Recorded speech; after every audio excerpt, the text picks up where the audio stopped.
Oke, Assalamualaikum warahmatullahi wabarakatuh. Bertemu lagi dengan saya Pak Yanto di channel YouTube saya Yanto Tanjung. Channel yang khusus didedikasikan untuk belajar TOEFL bagi adik-adik yang ingin belajar TOEFL secara mandiri di rumah selama pandemi ini. Channel ini saya dedikasikan untuk siapa saja yang pengen belajar TOEFL secara gratis. Dari saya, Yanto, dosen bahasa Inggris di Universitas Jambi ya. Saya dosen beneran, bukan dosen kaleng-kaleng. Saya satunya pendidikan bahasa Inggris, S2-nya Master of Education juga, dan S3-nya juga pendidikan bahasa Inggris. Oke. Kali ini kita lanjutkan pada skill nomor 17, bank soal listening, TOEFL. Kali ini berbeda ya, kita sampai pada bagian C. Kalau bagian A itu namanya short dialog singkat antara dua orang, si A ngomong, B ngomong, lalu ada pertanyaan selama 10 detik, dijawabnya, kemudian yang nomor 2 juga sama, A ngomong, B ngomong, lalu pertanyaan. Kemudian bagian B yang sudah kita bahas pada video sebelumnya, modelnya si A ngomong, B ngomong, A ngomong, B ngomong, A ngomong, lalu diikuti pertanyaan 1-4 berturut-turut. Itu memang agak sulit. Nah, yang bagian C itu namanya talk. Talk itu ya monolog atau ceramah. Seseorang bicara tentang sebuah topik yang berkaitan dengan kehidupan kampus biasanya, lalu bisa jadi profesor, bisa jadi petugas perpustakaan yang menjelaskan bagaimana cara minjam buku. Dia ngomong 60-90 detik. Lalu diikuti 4 pertanyaan secara berturut-turut. Nah, strateginya masih persis sama dengan yang bagian B yang pernah saya jelaskan. Jadi di bagian C ini sama juga. Jadi ketika si A ngomong, dia monolog, atau dia memberikan ceramah selama 60-90 detik, mata kita itu fokus kepada pilihan jawaban yang ada. Sambil mendengarkan ceritanya tentang apa, lalu kita lihat kata-kata yang muncul pada pilihan jawaban. Nah, bila ada yang diucapkan di situ atau yang mendekati, itu kemungkinan itulah jawabannya. Silakan ditandai jika memungkinkan. Kalau enggak, ya diingat saja. Nah, setelah selesai dia ngomong, kemudian nanti ada naratornya membacakan pertanyaan. Nah, baru kita ngecek kembali nomor dari awalnya sampai terakhirnya untuk mengkonfirmasi bahwa jawaban kita sudah tepat. Oke, jadi ketika dia ngomong jangan memejamkan mata atau melihat ke langit-langit, tidak. Nah, itu ke strategi yang keliru. Oke, coba kita lihat di sini.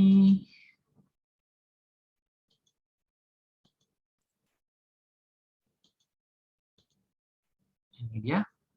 Saya akan putarkan sekali saja ya. Jadi adik-adik coba latihan jawabnya. Kita mulai ya. 1, 2. Questions 39 through 42. Listen as a chemistry professor begins a lecture. Before I start today's lecture, I'd like to make sure that you know everything you need to know about the exam that we're having on Friday. The exam will cover the first 3 chapters in the chemistry textbook, plus any additional information from the class lectures. So be sure to study your class notes in addition to the 3 chapters in the text. The exam will be mostly multiple choice. You'll have 50 multiple choice questions and 2 short written essay answers. You'll have an hour and a half for the exam. You'll need about an hour for the 50 multiple choice questions and about 30 minutes for the 2 essays. Any questions about the exam? Okay then, let's get on with the lecture. Number 39. What information is covered on the exam?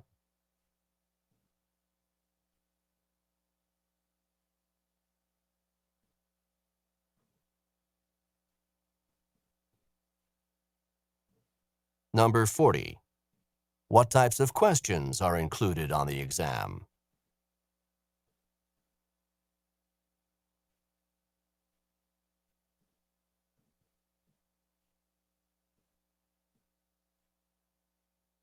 Number 41. How much time will the students have for the exam?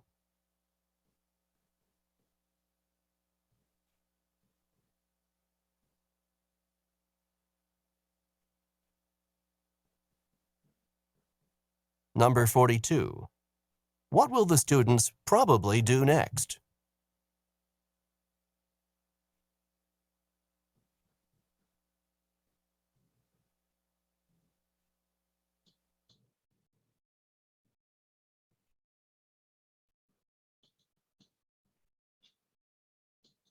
Oke, waktunya habis.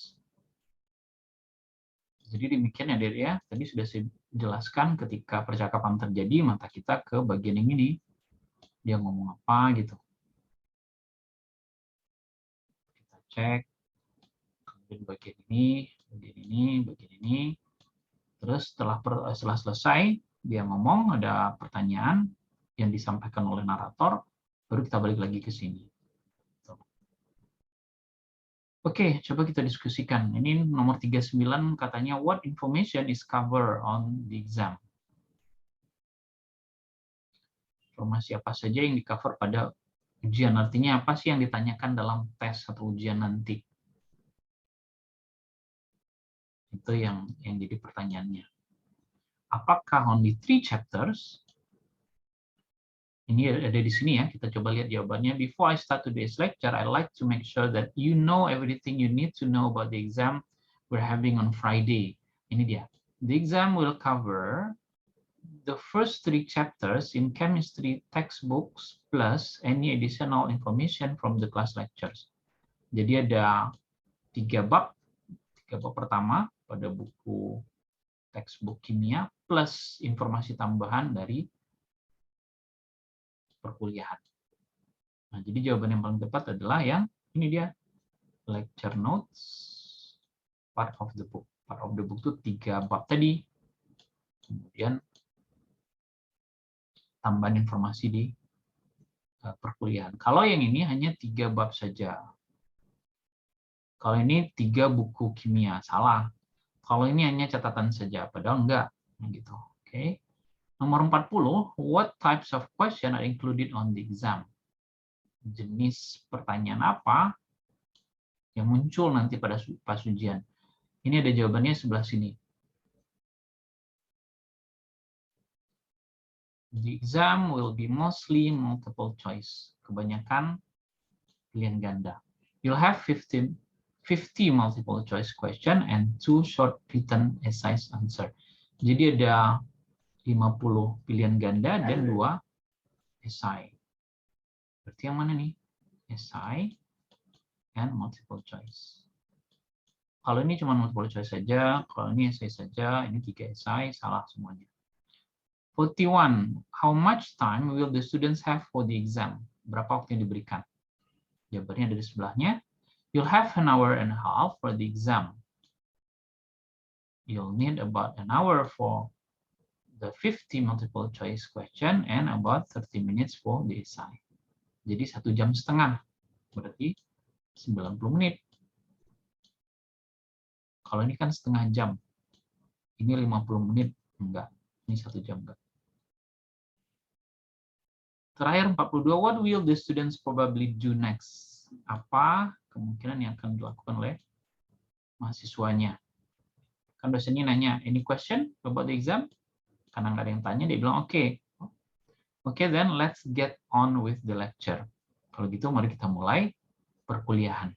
Berarti mahasiswanya akan melakukan listen to a lecture, bukan study for exam. Karena ini kan di dalam kelas nih. Oke, saya kira tidak sulit untuk dipahami. Kosakatanya kalau Dede perhatikan dari awal sampai akhir itu sangat mudah. Saya yakin ini 500 kata pertama dalam bahasa Inggris kita familiar. Nah, hanya saja kuping kita belum terbiasa mendengarkan suara-suara berbahasa Inggris. Nah, itu yang menyebabkan barangkali agak kesulitan. Nah, saya tidak pernah bosan mengingatkan untuk sering latihan mendengarkan suara-suara berbahasa Inggris. Jadi kuping kita terbiasa. Kalau terbiasa itu sangat-sangat mudah. Tidak ada jalan lain, nggak ada jalan-jalan pintas. Makanya saya bilang YouTube adalah tempat belajar paling bagus. Orang belajar bahasa Inggris itu mestinya dari listening dulu, kemudian speaking, lalu reading, baru writing. Sedangkan grammar itu sebetulnya ya belakangan gitu. Bagaimana cara belajar listening yang bagus?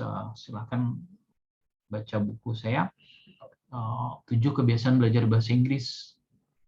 Saya pernah bikin video khusus untuk buku itu, sudah terbit di Gramedia ya tahun lalu, harganya di Gramedia 40.500, kalau di shop aslinya harganya 37.000, di Shopee 37 ribuan, bahkan ada yang lebih murah. 240 halaman, dan itu merupakan hasil penelitian saya. Cara saya ketika kuliah di Australia dulu, saya memperhatikan orang-orang yang bagus bahasa Inggrisnya ternyata punya kesamaan, dan saya tuangkan dalam bentuk buku. Oke, demikian pertemuan kita kali ini. Sampai jumpa. Mudah-mudahan ada manfaatnya. Jangan lupa ya di subscribe, di komen, di like, di share dengan teman-temannya. Kalau ada pengalaman yang menarik tentang channel ini, tolong dibagi di kolom komentar. Seperti ada ratusan yang sudah menulisnya. Tentang ada yang bilang dapat 550, 570, ada yang 600. Oke, itu berarti sekali buat saya. Dan di-share ke teman-teman yang lain biar banyak saudara-saudara kita yang pengen belajar TOEFL tapi nggak sanggup karena biayanya mahal ya, jutaan atau ratusan ribu. Nah, saya menyediakan ini, mudah-mudahan ada manfaatnya. Dan juga saya mengucapkan banyak-banyak terima kasih kepada Dede yang sering mendoakan saya. Buat saya itu doa itu luar biasa, Dede. Itu tidak hanya sekedar basa-basi, saya merasakan doa itu penting. Saya kalau baca doa, semoga Bapak sehat selalu, murah rezeki, ya Allah, rasanya sulit digambarkan. Saya sering berkaca-kaca membaca komentar Adik-adik yang luar biasa. Oke, demikian pertemuan kita kali ini. Saya akhiri, mohon maaf. Assalamualaikum warahmatullahi wabarakatuh. Bye-bye.